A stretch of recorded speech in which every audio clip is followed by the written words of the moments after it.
Uh, I'm pleased to bring you Dr. Burman. Dr. Burman, as you know, is a retired executive director at RBI. So with Dr. Burman, we are generally discussing issues faced by the bankers and the banks in general. So Dr. Burman, if you can kindly throw some light on what are the three top challenges that banks/bankers face, we'll be happy to hear your views. No, we are talking about digital payment. Payment is always a very important part of any economy, and since payment is a very important service provided by the bankers to the customers, so bankers have to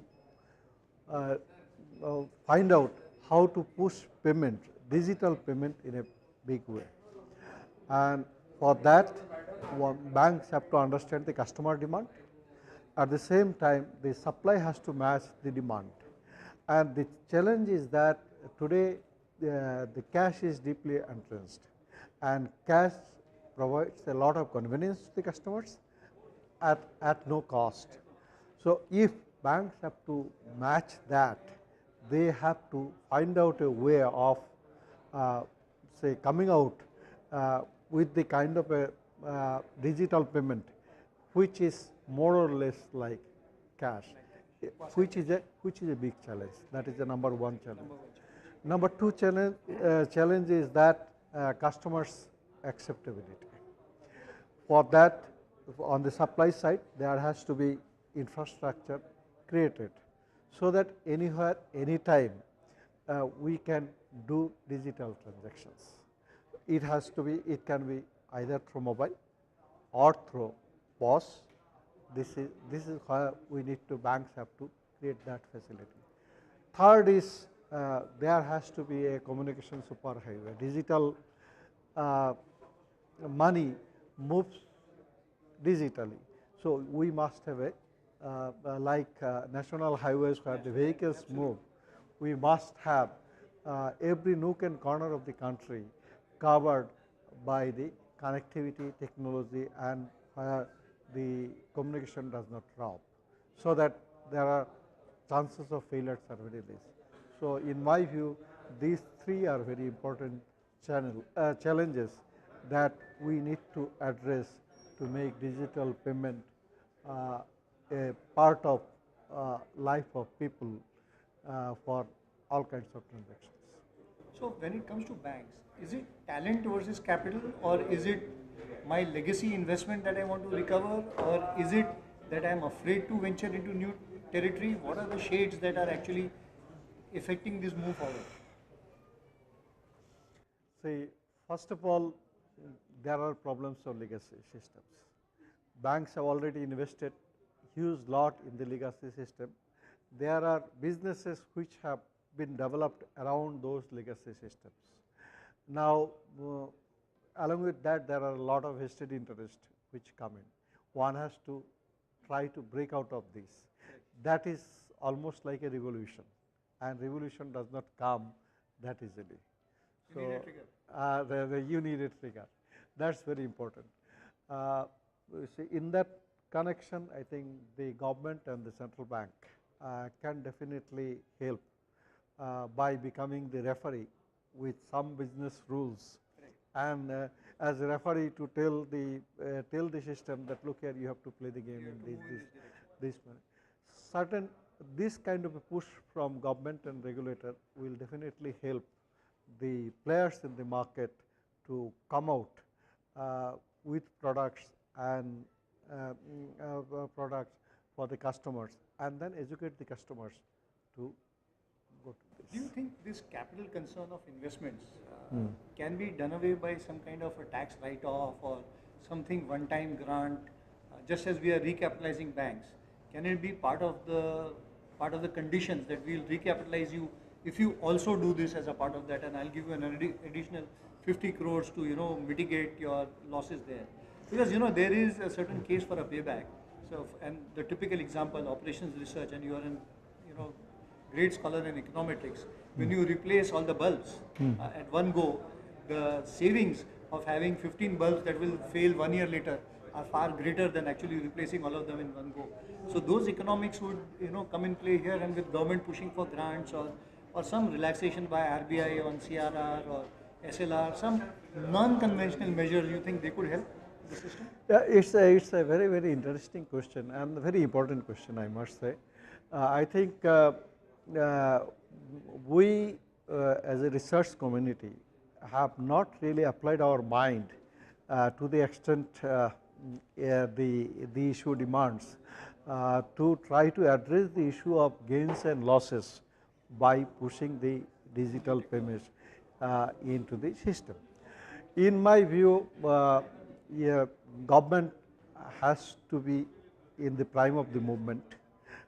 They need to spend a lot of money to develop the system, but they will not be at a loss in the ultimate analysis. In the ultimate analysis, the revenue gains will far outweigh the expenses that they will incur for doing this. Not only that, the system, country, people, economy will become much more transparent, and that will help us to push for higher development in a much better manner. So maybe a transaction cess could be levied, like just as we do on the highway. For petrol, for developing the roadways, we have a cess. Similarly, the government could make an upfront investment, unconventional routes, and that's what I'm pushing for. So, for example, if the government were to float an entity that raised money from the capital markets and gave a cess to the company to levy or a charge for that company as a revenue model to recover the entire cost, and the money could be raised from the people for doing such objectives. Yeah, I see. Your basic assumption here is that government may be running in deficit.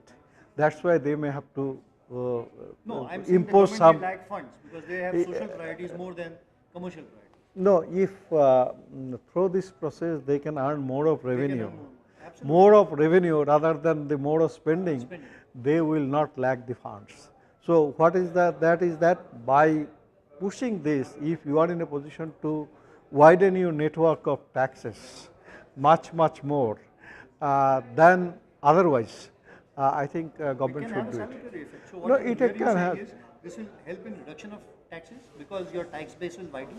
Yeah. It will also mean that the government earns fruitful revenue from a very profitable venture and will help in facilitating Make in India, which is going on today. Yeah, let me give a small example on this.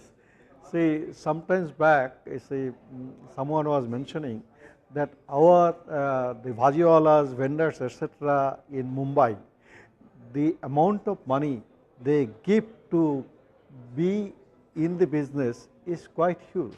Absolutely. But that does not go to the government as a tax. That goes to somebody else. So if government is in a position to regularize, digitize things, that itself, the people will be very happy to pay that much of money to the government. Absolutely. And rather, so the government need not have to impose any chase. Rather, the people will be winner, government will be winner. So it is all win-win situation for both.